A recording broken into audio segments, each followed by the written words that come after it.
नमस्कार, स्वागत है आपका न्यूज़ 18 के डिजिटल प्लेटफॉर्म पर। मैं हूं प्रशांत और बात हॉर्मूज़ की, जो एक बार फिर तेल टैंकरों और जहाज़ों के लिए बंद हो गया है। क्या है वजह और वीडियो जारी कर क्या कहा है ईरान ने, ये भी आपको बताते हैं। दरअसल ईरान ने हॉर्मूज़ को दोबारा बंद कर दिया है। ईरान के सरकारी प्रेस मीडिया ने हॉर्मूज़ का एक ट्रैकिंग डेटा शेयर किया है, जहां हॉर्मूज़ से जहाज़ों को लौटते देखा जा रहा है। इसमें ईरान ने संदेश लिखा है कि दुश्मनों के जहाज़ों को हॉर्मूज़ से गुजरने का अधिकार नहीं है। स्टेट ऑफ हॉर्मूज़ को खोले जाने के ऐलान के बाद ही अमेरिकी नाकाबंदी जारी रहने के चलते ईरान और वाशिंगटन में फिर ठन गई है। इसके बाद हॉर्मूज़ को पार करने का प्रयास करने वाले दर्जनों जहाज़ों को वापस लौटते देखा जा रहा है। इस बीच ईरान की सरकारी प्रेस मीडिया ने जहाज़ों का ट्रैकिंग डेटा वाला एक वीडियो शेयर किया है, जिसमें हॉर्मूज़ से जहाज़ों के काफिले को लौटते देखा जा रहा है। इसमें सख्त संदेश लिखा है, सैन्य जहाज़ों और शत्रुओं के जहाज़ों को हॉर्मूज़ जल डमरू मध्य से गुजरने का कोई अधिकार नहीं है। इस संदेश और हॉर्मूज़ से लौटते जहाज़ों को देखने से साफ पता चल रहा है कि ईरान ने फिर से स्ट्रेट ऑफ हॉर्मूज़ को बंद कर दिया है। ईरान ने हॉर्मूज़ को पिछली स्थिति में ले जाने का बयान भी जारी कर दिया है।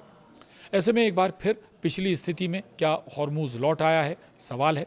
तो इस्लामिक रेवोल्यूशनरी गार्ड्स कॉर्प्स यानी IRGC ने कहा है कि अमेरिका द्वारा ईरानी बंदरगाहों पर जारी नाकाबंदी के कारण हॉर्मूज़ जल डमरू मध्य अब अपनी पिछली स्थिति में लौट आया है। IRGC के संयुक्त सैन्य कमांड ने एक आधिकारिक बयान में कहा है कि अमेरिका तथाकथित नाकाबंदी के नाम पर समुद्री लूटपाट और समुद्री डकैती जैसी कार्रवाइयां जारी रखे हुए है।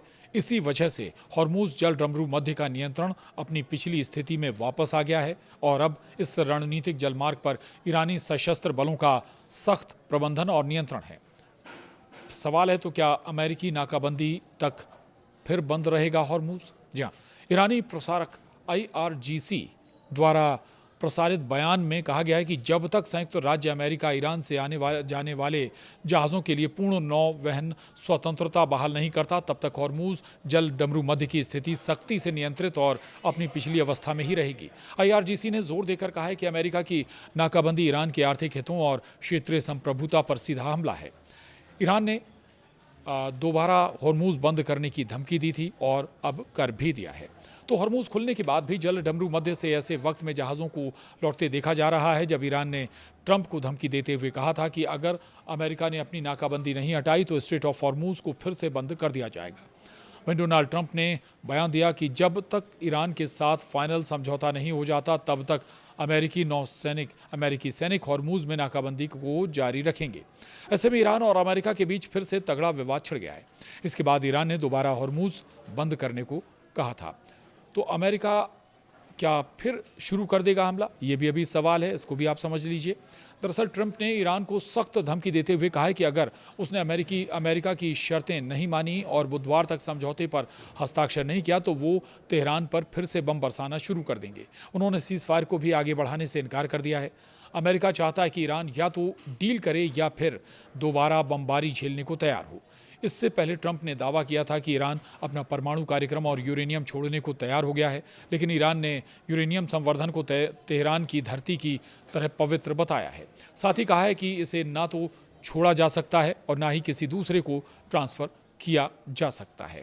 यानी एक बार फिर से हॉर्मूज़ बंद हो जाने के बाद टकराव और कहीं ज़्यादा बढ़ गया है। एक तरफ ईरान ये कह रहा है कि जब तक वहाँ से अमेरिकी नौसैनिक या नौसेना हट नहीं जाती तब तक वो पूरी तरह से हॉर्मूज़ स्ट्रेट को क्लियर नहीं करेगा, वहाँ से जहाज़ आने जाने वालों को या जहाज़ों को आने जाने नहीं दिया जाएगा। दूसरी तरफ अमेरिका ये कह रहा है कि जब तक पूरी तरह से हस्ताक्षर नहीं हो जाते समझौते पर तब तक किसी भी सूरत में अमेरिकी नौसैनिक वहाँ से नहीं हटने जा रहे हैं। यानी ये तस्वीर बिल्कुल साफ है कि अभी हॉर्मूज़ पर जो टकराव है कहीं से भी थमा नहीं है। अभी ये टकराव लंबा चल सकता है। इस वीडियो में इतना ही। नमस्कार।